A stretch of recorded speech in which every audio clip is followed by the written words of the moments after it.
عليكم. بسم الله والصلاة والسلام على جميع الأنبياء وكل من تبعهم بإحسان إلى يوم الدين.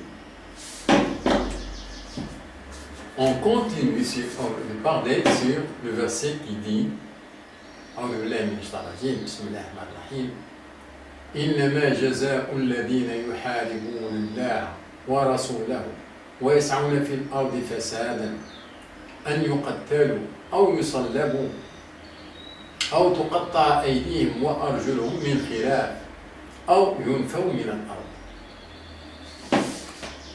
La récompense de ceux qui font la guerre contre Allah et son messager et qui s'efforcent de semer la corruption sur la terre, c'est qu'ils soient tués ou crucifiés ou que soient coupées leurs mains et leurs jambes opposées, ou qu'ils soient expulsés du pays. Maïda 33.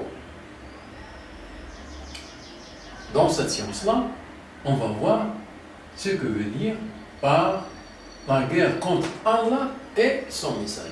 Qu'est-ce que veut dire? Qu'est-ce que ça veut dire? Eh bien, la guerre contre Allah, c'est la première chose à savoir, c'est que ce verset-là est dans Sourate Al-Maïda.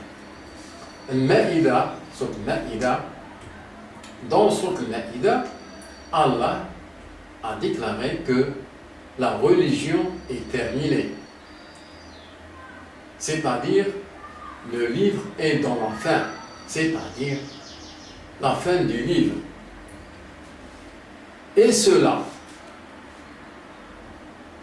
va exciter automatiquement les peuples qui l'entourent, les peuples non-croyants, de faire quelque chose, de réagir et de ne pas laisser le livre de se diviser.